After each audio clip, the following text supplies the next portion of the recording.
நான் ஒரு எழுத்தாளன், பத்திரிகையாளன், தமிழில் கவிதைகள் எழுதியிருப்போம்.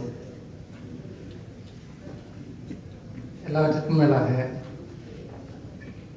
கமலஹாசன் அவர்களுடைய மிக தீவிரமான ஒரு ரசிகனாக இந்த குழந்தை பருவத்தில் இருந்து வந்திருக்கிறேன். அவருடைய ஒரு நாள் அவர் அழைத்து வந்து பார்க்க முடியுமா என்று கேட்டபோது மிகுந்த ஆச்சரியத்துடன் அவரை பார்க்க போனேன். நீங்கள் தான் இந்த அடுத்த படத்திற்கு ஒரு பாடல் எழுத வேண்டும், சுருதி அவர்கள் அதற்கு இசையமைக்கிறார்கள் என்று சொன்னபோது எனக்கு என்ன சொல்வது என்று தெரியவில்லை. இல்லை, நான் இதுவரை பாடல்கள் எதுவும் எழுதி எனக்கு பழக்கம் இல்லை என்று சொல்லும்போது, எழுதுங்கள், அப்புறம் பார்த்துக் கொள்ளலாம். இப்படித்தான் அவர் எத்தனையோ கலைஞர்களை எடுத்த படைப்பாளிகளை அவர் சினிமாவில் பயன்படுத்தி இருக்கிறார். அதுக்கப்புறம் சுருதி அவர்கள் அந்த அவருடைய டியூனை கொடுத்தார்கள். அதை கொண்டு போய் அதை கேட்டபோது அந்த படத்தினுடைய கதை, அதனுடைய கருவை எல்லாம் மனதில், ஏனென்றால் வன்முறை என்கிற அந்த ஒரு துயரம் நம்முடைய எல்லோருடைய வாழ்க்கையும் இன்று ஒரு பெரிய இருளாக கவிழ்ந்து கொண்டிருக்கிறது. நம்முடைய எல்லோருடைய வாழ்க்கையும் அன்றாடம் ஒரு மிகப்பெரிய அபாயத்தில், யாருக்கு வேண்டுமானாலும் எப்போது வேண்டுமானாலும் எது வேண்டுமானாலும் நடக்கலாம் என்கிற ஒரு சூழ்நிலையில் நாம் வாழ்ந்து கொண்டிருக்கிறோம். இந்த ஒரு சூழ்நிலையை ஒரு கவிதையில், ஒரு பாடலில் கொண்டு வர வேண்டும். அதுவும் ஒரு சிவிலியனுடைய ஒரு பார்வையில் இருந்து, அது வேற அரசியல் சார்ந்து வேற எந்த இல்லை, ஒரு பொது மனிதனுடைய பார்வையில் இருந்து அந்த துயரத்தை நாம் வெளிப்படுத்த வேண்டும் என்ற போது அந்த இரவே அந்த பாடலை எழுதி கொண்டு போய் கொடுத்தேன்.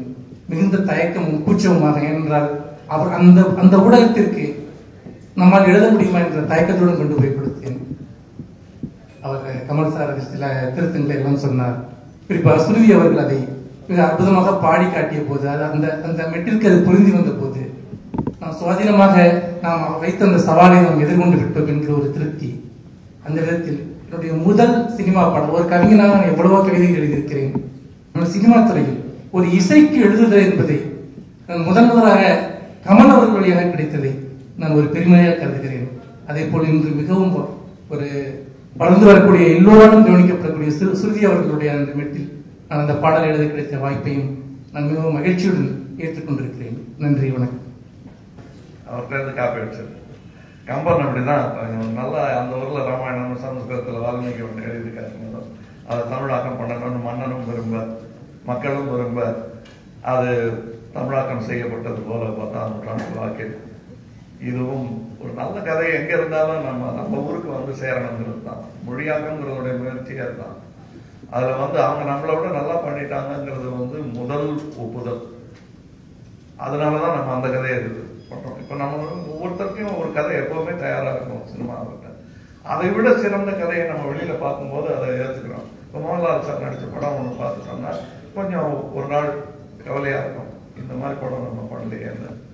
அது அவருக்கும் இருந்ததுன்னா எனக்கு சந்தோஷம். சோ இந்த மாதிரி ஒரு விஷயம் அந்த மாதிரி நம்ம பண்ணணும்னு நினைக்கிறது, 2 பேரும் சேர்ந்து நடிக்கணும்னு நினைக்கிறது, இன்னொரு பிராந்தியத்துல இருந்து அங்கே ஒரு பெரிய சூப்பர் ஸ்டாராக அவர் திகழ்ந்து கொண்டிருக்கிறார், அவருடன் சேர்ந்து அவரும் நடிக்கணும்னு சந்தோஷப்படுறது, நானும் ஆசைப்படுறது, இதெல்லாம் ஒரு ஆரோக்கியமான விஷயம்தான். அங்கத்திய விஷயம் இங்கே வர்றது நல்லதுதான் தோணுது. அதை நான் ஒரு விதமான அது சொல்லிட்டு செய்யற விஷயம், சொல்லாமல் செய்வது குற்றம், சொல்லிட்டு செய்யறதுனால இது ஒரு நல்ல நிகழ்வுன்னு தான் நான் நினைக்கிறேன். உங்களுக்கு நீங்க பாத்தீங்கன்னா காதல் படம் வரும்போது 3ஆம் வரையும் அதெல்லாம் வரும், வாழ்வை மாயமும் அதுல வருது, ஒவ்வொன்றும் ஒரு மாதிரி இருக்கும்.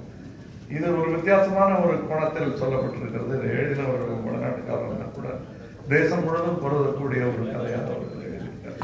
திரைக்கதைன்னு சொல்ல முடியாது. பாசம்னு ஒரு படம் எம்ஜிஆர் அவர்கள் செய்தார்கள். அவரை விட கீழே போய் சேர்ற ஆடு வேற யாரும் இருக்க முடியாதுன்னு நினைக்கிறாங்க.